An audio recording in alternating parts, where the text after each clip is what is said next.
to the popular American tune, Martini.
Joseph Scriven, who wrote What a Friend We Have in Jesus, was a Canadian schoolmaster, and he was a member of the Plymouth Brethren.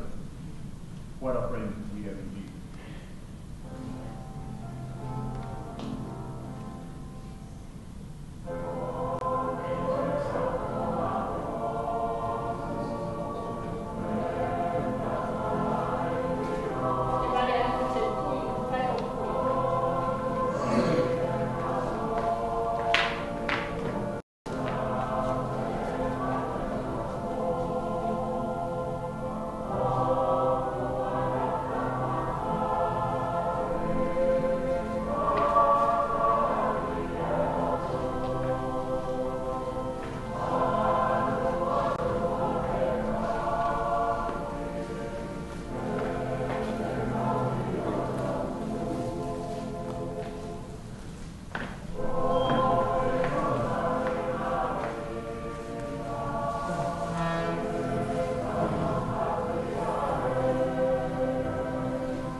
tapu ni e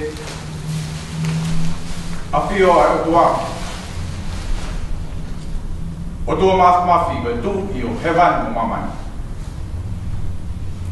Tol kai o tua tamai alo lau mari mata. O kune afio meni. Mo tau tau. Te whatapotu e tu e o tonga. Hingi tupa uono. Taine kuini. Kuini na las pau. Whatapotu ki whare aho. Ka te whatapotu ai ki talawhikau lahi tonga i Australia. Taine Princessi Angelica. Latu Fuipeka. Mata tua. Whatapat ke hoiki no pere na fio. Whatapat ke pare mea. Kau minista e kalauni. E whok mai whakapu. Ki e pekia o kune mea. Ka mai whahu i loa whanau a hoiki manu levu ulumotua moe whamiri ai uita ou David the Taufa Kailomani mo si Mel Lupe Kailomani ka mai ngai whumawaka katoa pe kautaki lotu ngai tunga whare. Ngai whiokotaki. O tō takutaku ai pure maa mo maunione ai tua. Kau kei takutonga pehuna lani. Whatulo wat. Tuku mai ke lawa whatongia. O tau whamamae. Mo te mareti, manako vi momo, kupu Kailomani. O lawei, o whamafola, ai o wau lotu o hoa koe ni i mamani kato. Whawhetai. O tua, o une purei a mamani kato be, o ue feitu kato be.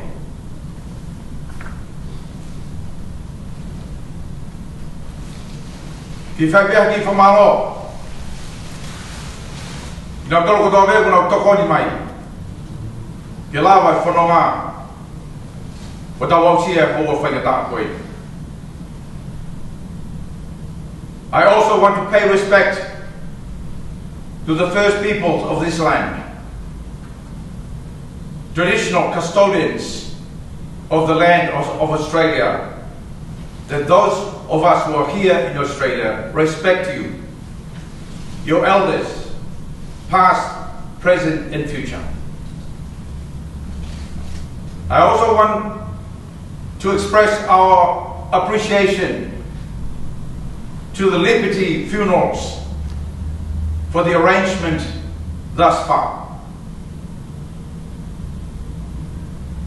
I want to thank Paulo Moimoi for through his service, this service here would not reach all the families throughout the whole world. The service will be mainly in the Tongan language. However, I'll give you enough for the friends and relatives of Demaleti throughout the whole world that you will find that Tongan will be a struggle for you. Let us worship God. Get our Lord.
Jesus said, I am the resurrection and the life. Those who believe in me, though they die, yet shall they live. And those who live and believe in me will never, never die. For mai sisu, ko au e ko te tu mo ui. Ko kinau tolu, kinau pekia, ko kinau tui pik tai ke te au. Hei kai te nau mati. Te ko kinau tolu, nau mo ui o tui ke te au, hei kai pe te nau pekia i tai. Whakawheta, ko e koloa ia, o tau inase ai i ngahi koua whainata apoi. Ko ngā himi o tau inase ai i koua malanga o e pompungini. Ko ngā himi ai takatai ki whaiwhikau marolo. Whaiwhikau si peritari ai. Ko ne whakamofua mai ke ngāwe aki e ngāhi sias kotope wesiri ana tawataina tonga i mamani kotope. Ko tuangi takatai ki Ini hanga o whakatau kei mai, ka te uspela pēa ngahi vesi ki mo mea ki ai, pe tau tukuanga rewa ki takatai ki ne whakatau kei ai himi matau tō. Whangea u balofu maa whao himi. Te uspela pēa ngahi vesi, pe asko ia patau toki hiwa whakataha pēpa mo himi. Whangea u balofu maa whao. Ko si isu ne lau ki helangi koe api o ene tamai. No fuanga iai o lahi. Takikaha potu pasani, whakaku, te hiki o nof ki ai. Bes whakausi, kono masani o langi, ko ikai ke huai hawhiri. O ikai iai hamamahi, katau nof ki ai mo eiki. E whakaku, te nof ki ai mo eiki.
Let us pray.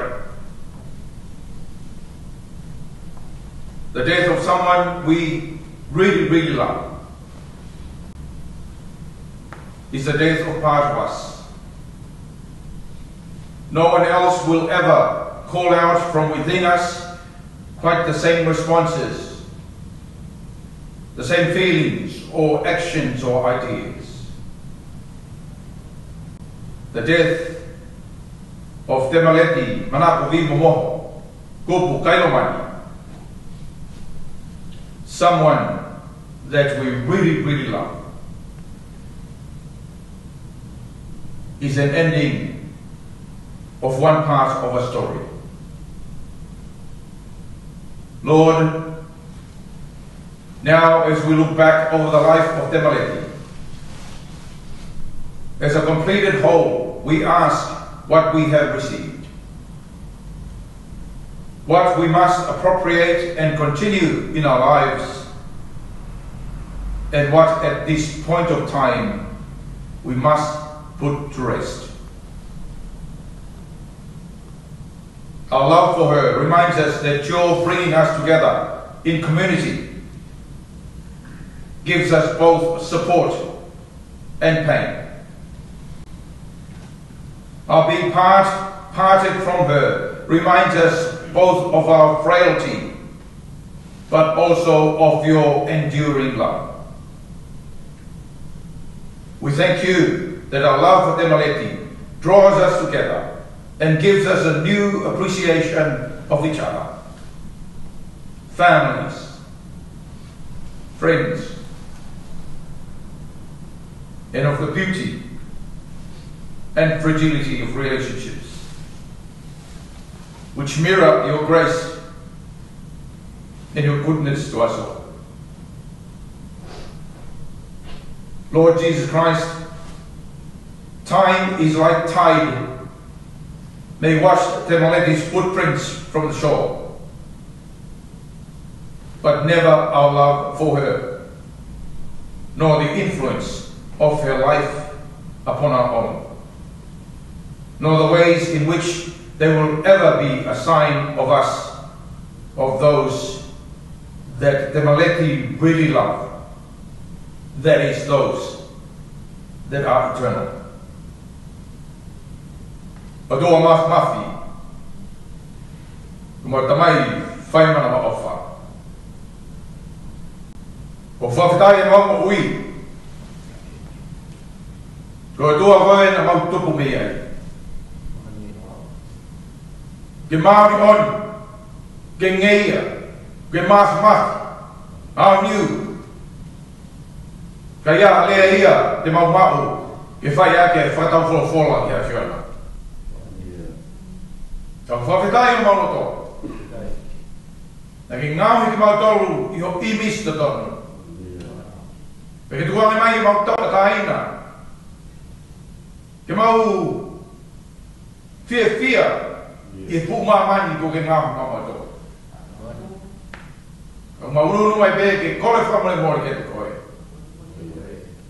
Whalahe tai mahi mautau ta aina. Whangalo i te mautolu e a whiona. Kai whawhetai koe a whiona, o i kai liua, peni liu ai a whiona. Ko tauhi mai, a ofa au fuato, o i kai ngata ia i tai. Tala mai be profola. Neo be te mau whanonga, ia vai hala, o whanu ai a whaingata mo whiri. O ke tuku mai a ho profola. Koe whakau me toko. Una u whawhe maari i mautoko. Ah, goeni, ke whio mai. Mo whawhetai, i e mo ui a ho sevani te koe. I e pure maa mo maari oni. Ia ko mau whai mau whatongia ki lelei taha. Ke mau tala a langi, ia mo huelo oi a whiona. Nai mo ui aki i ho sevani te koe. Ia mau whawhetai ai. Ia mo mau tangi. Ia mau whia. E hono topu wa e kei mawhana. O ne tuhu ia ke kei tuhu. Ai api mo e kolo o ke teu maki nau tolu. O nau tui piki tai te a whiona. Maulo tua. Ia koe o wahu o e pong koe.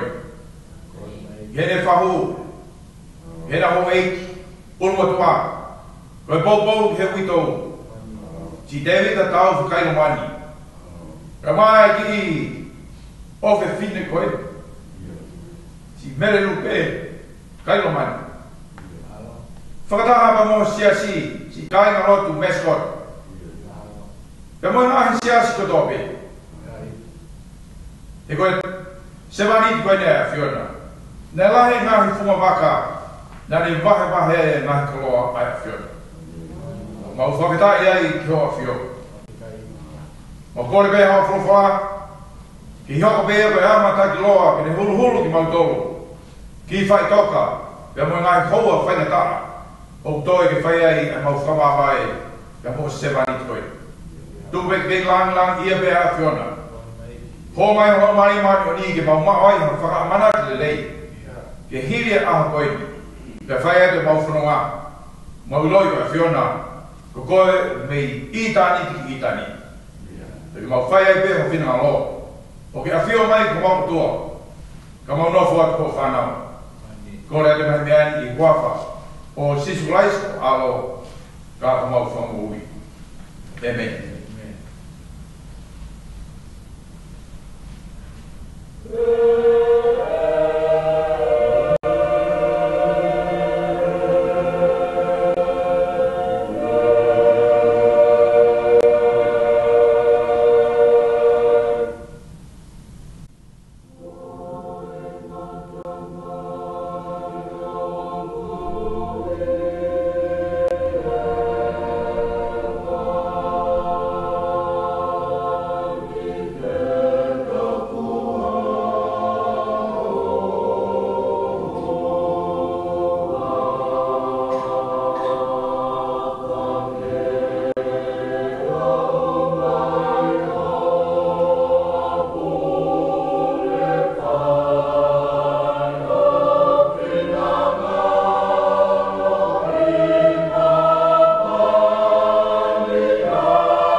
Momenit kweni, momenit mahuika, itau palana o pompung ini.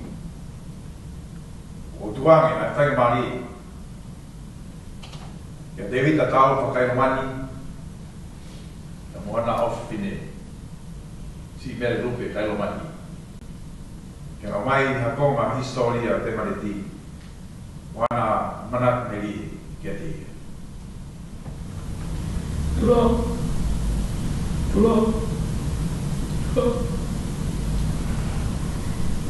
Kalau ku fangan tumo, ekolosi kan. Kayak ada kita mulai. Aku masih itu kan.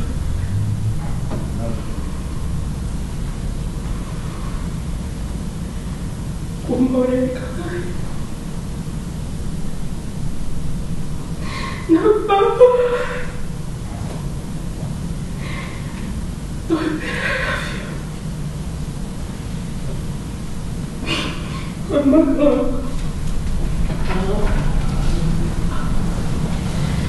Dia mereti mana tobi mumbo. Kupu karaman. Nefare ini apa? Ya ahawa fito ako si tayo ni mafito. Como popuna tangata kipafeka ko siasi lepa moana kupu bukali strak mata kupu. Ya mo sosaya ang pretingu mama ata bibi mahalo mo. Ko ino ko matua ko sias mo nga kupu. Ya mo mere sapate pangafoku. Ko fana na neto puai. Otola. Ko lahi. Ko solo mone kupu. Ko kune. Ko fika wako. Soeri pangya kupu. Kune pekio. Kalisi panalolo veikune. Sas afik muna kepa kupu. Sosiua potere kupu. Kune pipu. Asperi ko babanmu. Kune pekio. Sas lepa ilong ako. Pipu.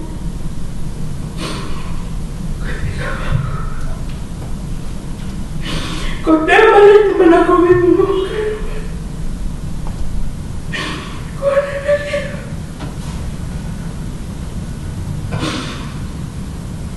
Sita aku mai bukan kau. Dah ada mai faham. Dan apa? Kau tubuh lah masih lama kita dua tubuh. Aku ni pekia. Enika, si keimo uipe.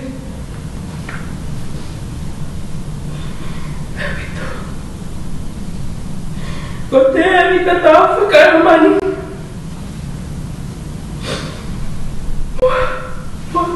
Não tem como.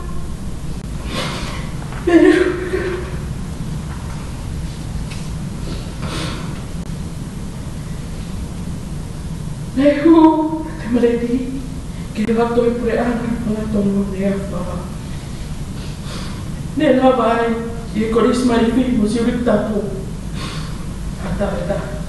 Benar itu si vive meia e nekitas. Ola waktu tong high school etai pa kita.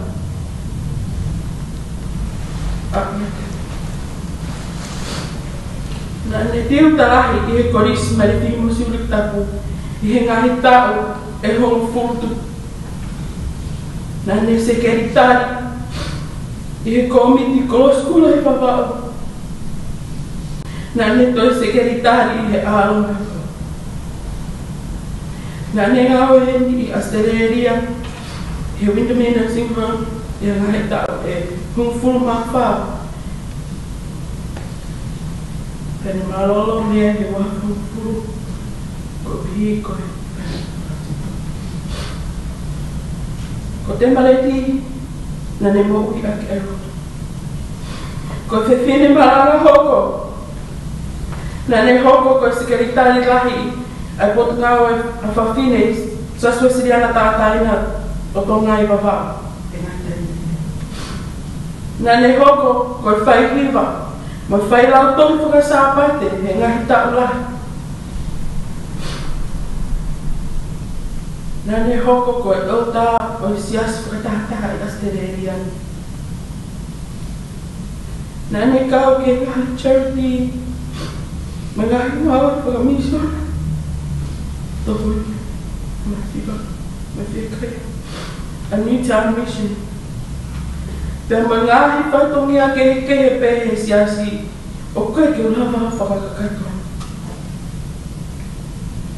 Nā ne hoko koe Palestini o koristutuku mai ne whihi musi uritaku o Astereria kotoa. Oku ne tō tau. Whaitongi a koe. Hono ngahi tare niti. Mohusi. Sipa. Whaiwa. Whaiako. Ngahi tare niti anga. Ika ke ula wau iau. Whakatau katea. Mo whatoa.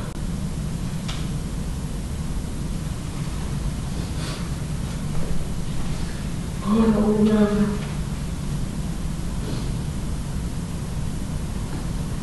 Koe whewhina.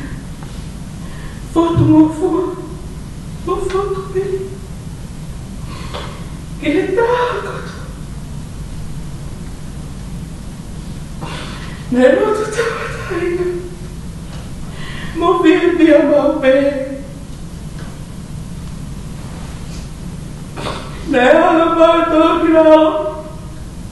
Paka apa. Toka anga mohonga ia. Dan hanya whakaatui. Mori mofa.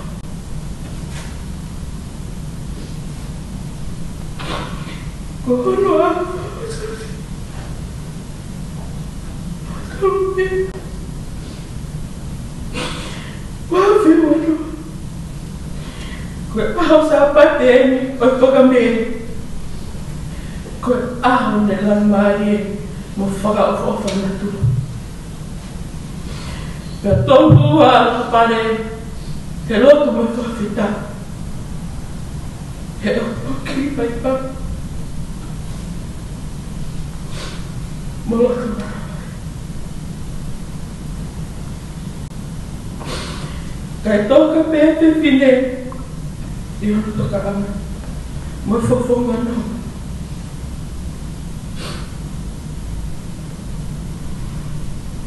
Nane ho mai aki, ai mana wha osi, oi makoi, oi no taini, i he hoko toto, ai ono henge sapa. Ao tolo me, wafi wano. Pea ne tuku ange ki tau tolo, kai poki e kene tama. Mo oni e lau, e taha ni ngahi sāmi manako, sāmi taha ono wēs tata. Te ke whakairo ki a te au, ai hala ki mo wina. O ku whē au mokoi, whonu whie whia. Ko ngahi mari e, o ki o tō matauna.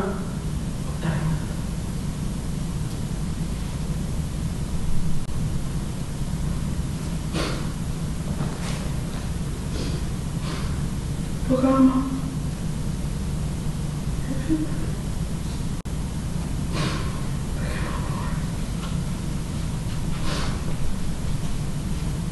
The lady was a special kind of lady.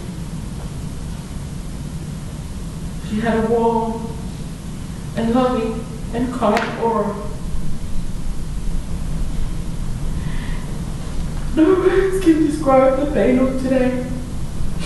because I am not alone. She was somebody to everybody. She shared so much love and joy and positive encouragement to all. She never judged and always was accepting. And she was my #1 fan.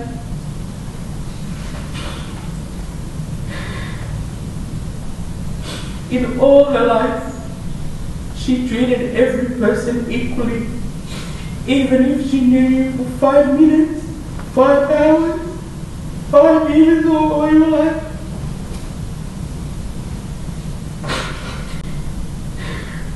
And her presence will really be missed. Today we farewell her, and she's now gone. But she will never be forgotten, and your legacy will live on in everybody. Pag-pag-pag, pagkataang ang besa, pag-uhat mo yan, maloto, mahal yan, ka-phone mut-mut, pagkamalo, mahal yan, off, maloto, kakak, tuwa yan.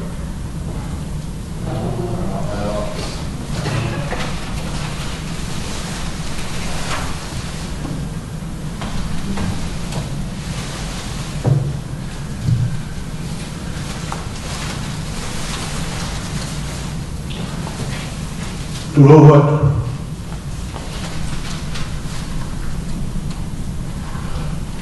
Nawi. Noon may timaya ke ha.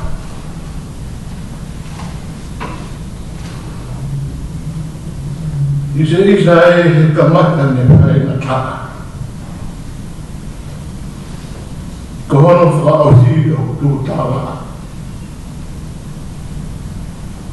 Kadirian na fai hahuhung mama. Kitutuni ma on ni atau kakap.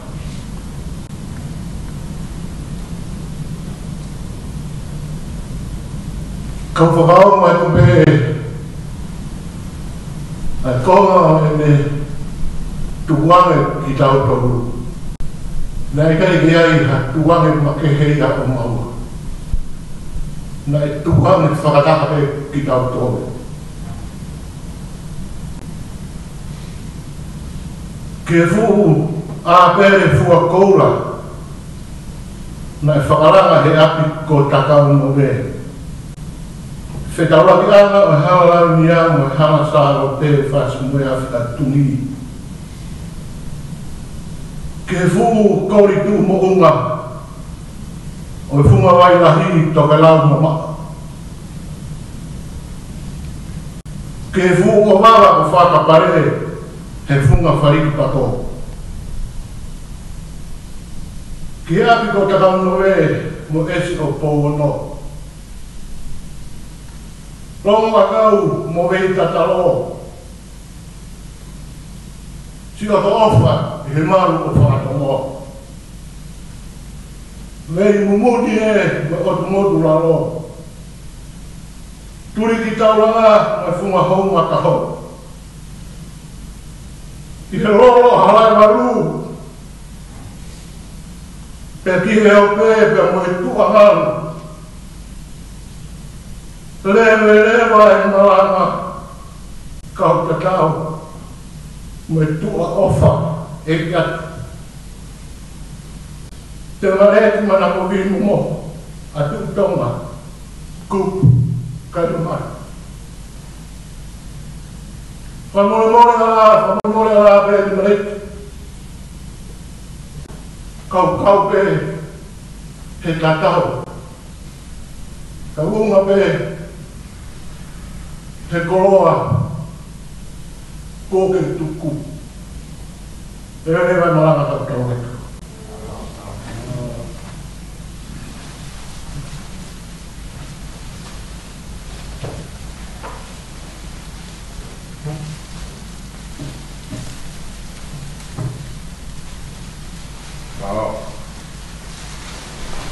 vita no me lupe mapolo. Tau toi kiwa peha tau hipi. Koe manako. O se finen ko musika.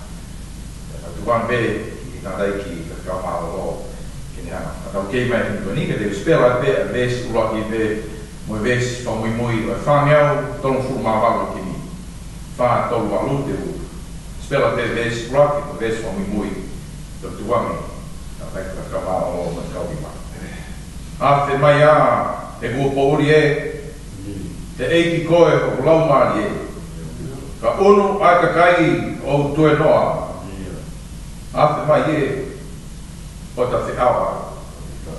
Ka taka ka o kau maa mati. Taru he haaki e kare kare. Te awa a whaitoka ia o hawa tuai ki e ko ria.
Ngahi poet fola ko kore ke lau ma tau tolu ki malanga o e pongpongini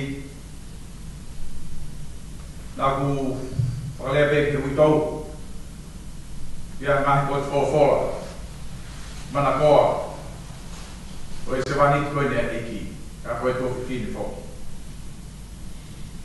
ka whalaro mai pe ai uitou ki he whio hi te whai mai tō whiwhini koe te mareti o kawe ni foi ngalo fai no fuata te fai o wi kai e fai ngata a fili fo fola a to ta nge ko koi lo que soni de lawyer e sami te o tom fu mahiba. The first reading is taken from Psalm 139 and this psalm I'll read in Tongan. It's about the presence of God everywhere. Vesu laki no fumawa, teo tong fumahiva na sami. E Jehova, wo ke hakuleo o inloa. Wo ku nofo hi po mo tu hake o ku ke ilo. O ku ke vavana ke ku whakakau ke mama. Koe ku laka, moi ku tokoto o ku ke sivipe. Ia ku ke maheni, mo ku ngahi hala furipe. Neo ko te eki, ke au ki hoku ele lo halea, we, wo ke mea i eiki, kono katoa. Wo ke ka pui au, i ao, motua. Ia ko ke hili ke te au pani ma. Ia ilo pehe, o whakaofo whau ia ke te kita. O ku hoku hake, o ku ikai au sia. Te wawi whe, mei ho lau maani ena. Te hola ki whe, mei ho fofonga. Ka pau te ukaka ki lani, o ku iaia, a Fiona. Ka pau te moha i lolo whanua, woke, koko ena. Ka pau te aia kapakau o e hengi hengi. Ka pau te unofo tau potu, i henga ta ana o e tahi. Nā muia. Ka e taki au peho ni ma. Te koho tau mata u, tene puke kita. Ka reu pehe, ke ufi au pehe mouri. Te ke hoko koe pō ai mama o gohi ai. Nā moe po uri. E i kai whako uri ea ki a Fiona. Ka oku ta tau, ai pō moe aho, ena whakamama. E koe po uri moe mama, oku na ka tau, ki a Fiona. Whakita. Le sone hono ma, lau ia te kospere Paula ki kaina loma, Valo i mahe, te ulau atu hena tongu fulma taha, ki hena tongu fulma ni ma, te mohono tongu fulma fitu, ki hena tongu fulma hiba. Romans chapter 8, verses 31 to 35 and 37 to 39. And you know this talks about God's love, that we will never be separated from.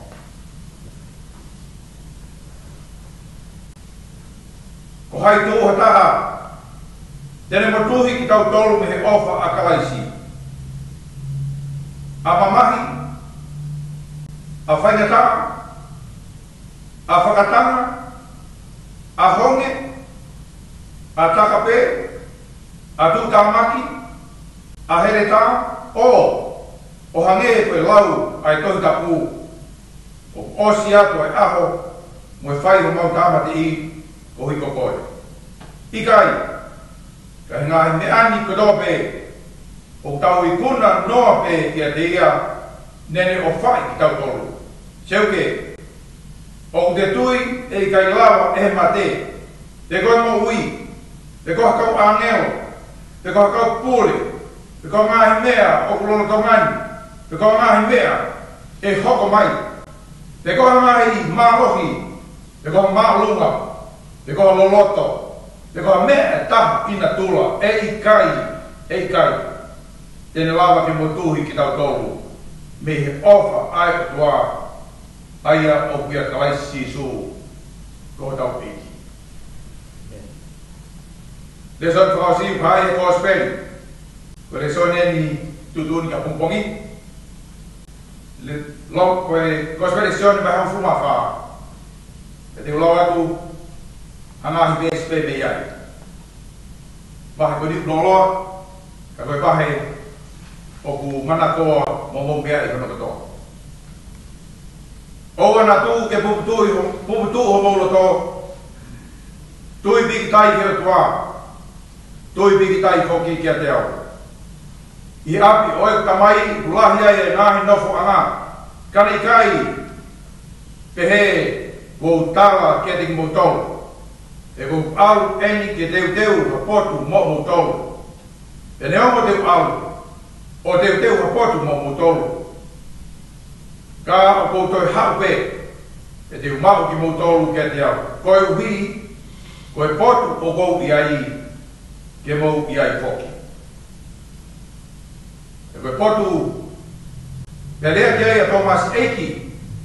O wikai te mau ilo pe ko o mea ki fe. Te mau ilo fe ai ka hawa. Ka wholofola si su ke te ia. Ko au pe koe hala, moimo oni, moimo ui. O wikai hau hataha ki he tamai. Ka i e te fou i te au. Ko speri ia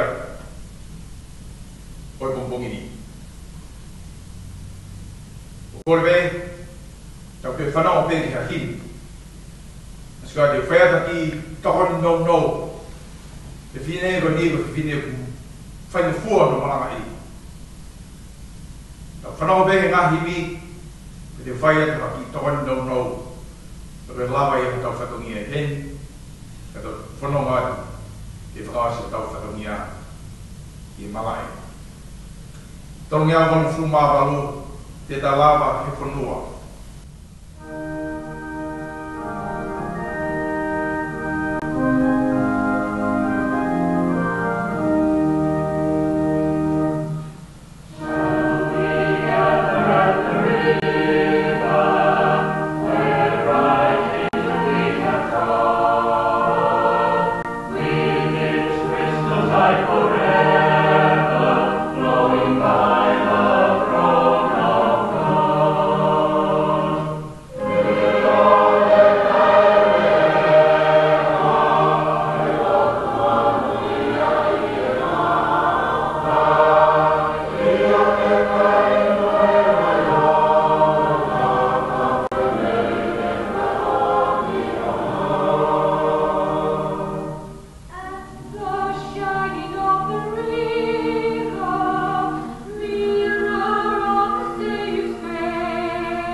whatapuai ko se no whakakato.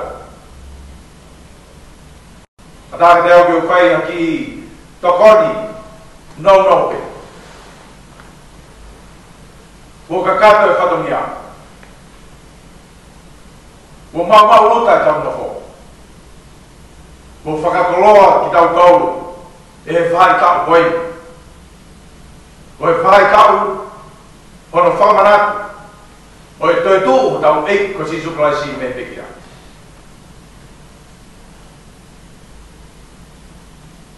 I tō haki te whai e pongpongini.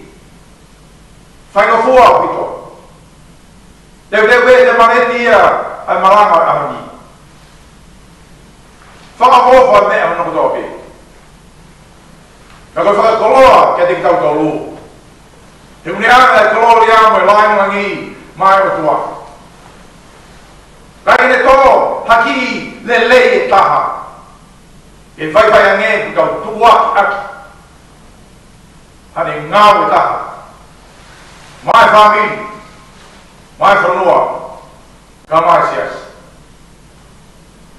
Te mai ti hange koe mea koe oku mou mea ki ai. Lai mai sias tupu i koe sirena tawa taina tonga. Hoto nei aku. Lai bebe ngahi kainga hoto. I he Tom Parrish. I Leopold. Te whakaos mai ni whanua. I si kainga hoto Mascot Wesley United Church. Ko kore beke whakamako opo pēn tau nai kaua. Mo ki miniki whakaos koe toi. Mo tau whakamawai. Te mo tau o whaanga koe. Te whaia pēa te ui mo tai. Oku i whea te mareti. Te ui a whanau wiki a te mareti e latu i whasapate. Nā kulawa ko e nau manat meri ane pō mo weekend. Where is Tema going? Ko ngahi le soni ko ia o lau maa tau tolu tongpungi ni. Ko whetu koe wea e o tua. Ko whetu e o wea te mareti.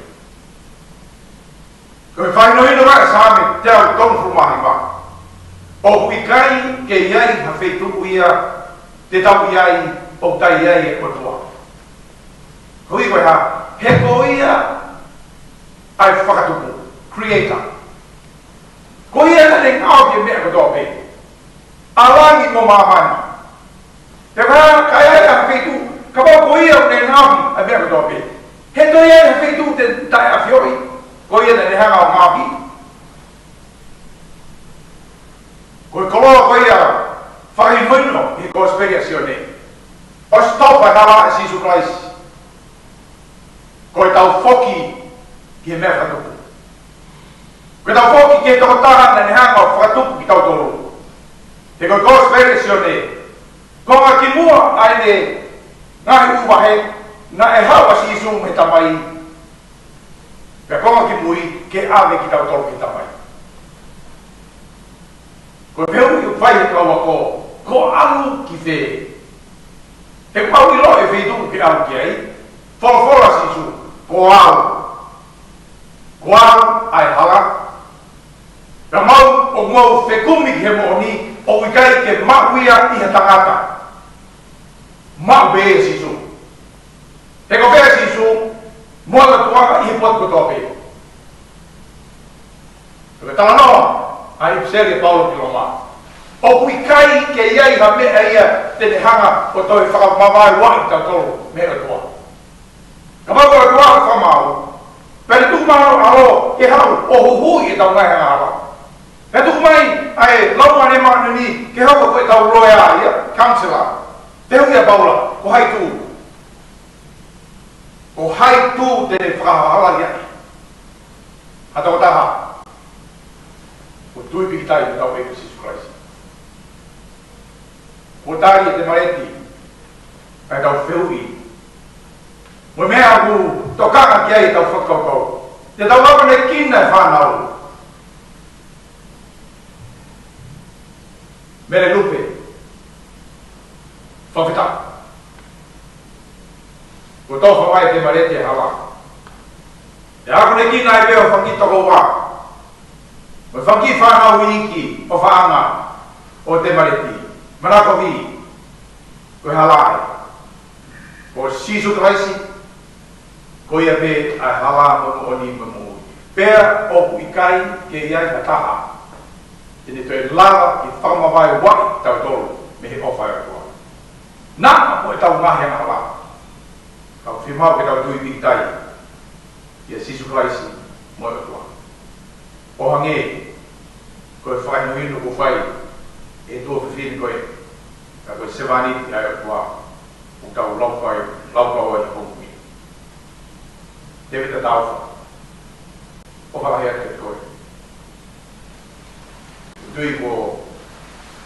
lava whatongia. Tōmani e mea kotope. Ko ki miniti whaosi toi ki whakakato ai tau whatongia. Ua hulu ki tau toru e mafu o tua i hala ki whatonga. Ofa ki ni tatak ki tau toru i tau whanonga mi hei ki whakakato tau whatongia i mama e koe a ko rupu. E mea te mareti i ano whare kere ua mamahe atu ka lau mani. Kau whakataha ka moe kau whakamoon cloud of witnesses e whaitai ki tau toru ki hoko atu e tau tui ki tai tau veiko Sisu Christ. Tim whakausi te kore beke tatai ki whatikau mamo. Ko whekau ane ke te tau toru. Ko osi mai ai ahoni o we whekau ia a te mareti whakafou mai TV, whakafou mai whakafora. Tonge au rong sumati wā.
pe to fata pe ni ka pio tua.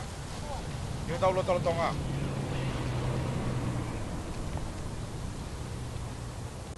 Koe api ni toka ia te mareti. Yo no fare kere. Feitua un taui ko fai toka. Koe feitua ni nai toi tu mea ia sisu. Koe feitua koe tau kiai. I fai tau whamawa e. Koe feitua iau tau kamatai ka mo eik toi tu. Koe tu ke hu whangatu ngai whatap kuto pe.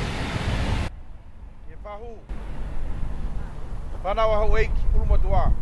Amai ui tau. Kai whakakakato ho tau whatongia. E mua toka maari e aho. I just want to welcome you all to this very last part of our service of Thanksgiving for Te Maleti. What a beautiful day. The sun is not that hot. There's wind blowing. We want to thank the Liberty Funerals for providing us an opportunity to do our part and a proper farewell for Te Maleti. This service is not going to be long, but I would like to begin with a Tongan hymn. I'll read for you a few verses. I want to explain to you in English because I'll do the other parts in Tongan. Then we'll lower down the coffin into the graveyard, and I'll do the committal, and then we have a last hymn and then the benediction. They'll all be in Tongan. Ke tatale reik modol. Ka matak pe yani be punake a Mescott Wesley. Te au mafumani mahimi. This hymn talks about what we wear. Ko te ungain sisu ko tata ke moanga ton ko te unga pe ia te mata lei sisu ko tata pe po anga ton tu ko te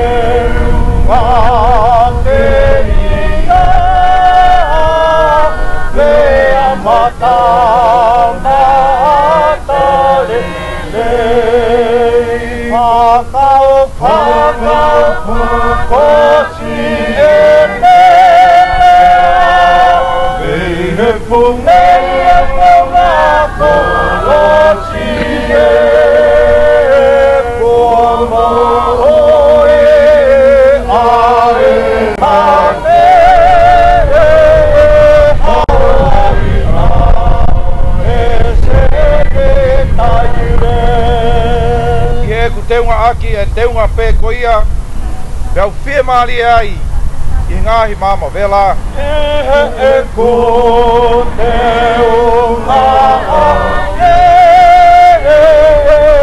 ai teunga pe koia a pe au fie mali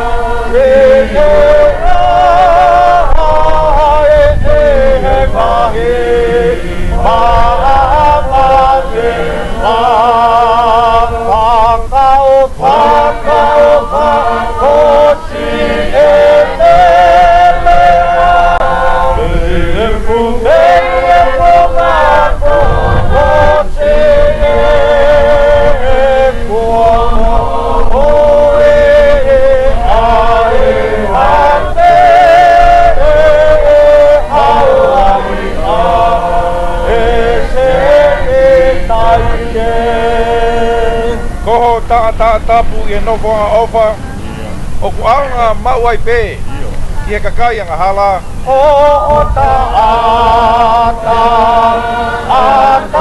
po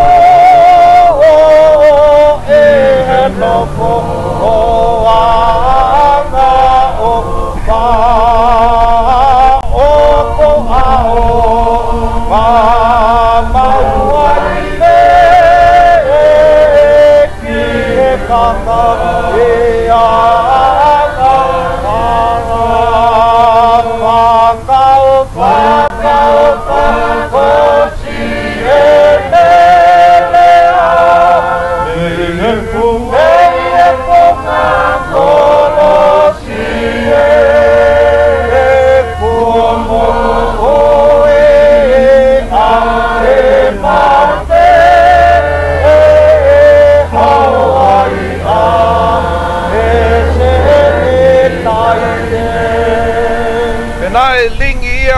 e kuangahia. Te koe hao anga. Ki mamani. Koto pe. Te ana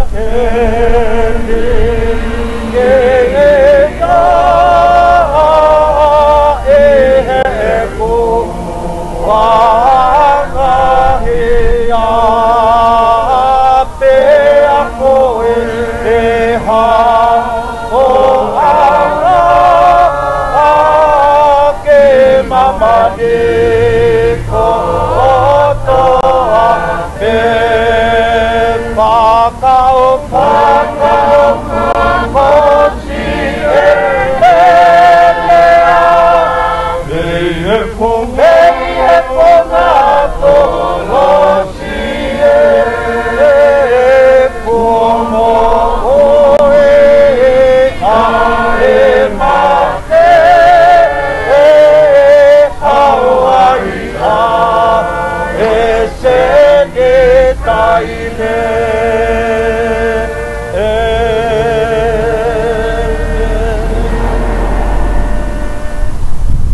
Te koe ni pe mea o kou taratu ka inga. O kui kai lava e kakano moe toto. Ke hokosi noa pe ai puleanga o tua. Umaha hokosi e auha ai tae wha auha. E, kau taratu misteri. I kai te tau mohe kotoa pe. Ka te tau liliu kotoa pe ia foi mome niti. Ia foi kemo pe. Ia ifi whakamui o e talupite. Io, e ifi e talupite. E whakatu ai pe kia. O tae wha auha. La kong tau tolu e liliu. I ko pau ke ai e mea auhani. Ai tae wha auha. E ke ai e mea maten. Ai tae wha mate. E ka ailewa e mea auhani. Ai tae wha auha. Mo ai e mea maten. Ai tae wha mate. E toki o kosi. Ai folofolo ko ia. Na e tohi. Ko fongia mate. O liriu ko ikuna. E mate. Ko whaaho i konana. E mate. Ko whaa hohuhuna. Ko huhu e mate ko anga hawa. Ko malo hinga o anga hala. Ko e lao. Ka e whawhetai ki heo tua. Pene tukumai ke tau ikuna. Ke tau eiki ko sisu kalaisi. Ko ia si o kainga o whaanga. E mau tu mau. Tae ngaue. O mau tupure kina mau ai pe. I ngaue ai eiki. Yo mau iloni. Ko e mea ki he eiki. Ko mau ngahi whakaongo sia. O wikai ke lau whanoa. Me more tae aonga ia. Whangamari e koni. Tau kore. E whai e whatongia. O e kautangata. E tukutuhui po. A te maleti. Ki ona toka anga. At this moment, I'll ask our friends from Liberty Funerals to lower down the coffin. At that time, I've asked Malua to sing God Be With You Till We Meet Again in Tongan. And then I'll complete the rest of the service when she's down there. Yes.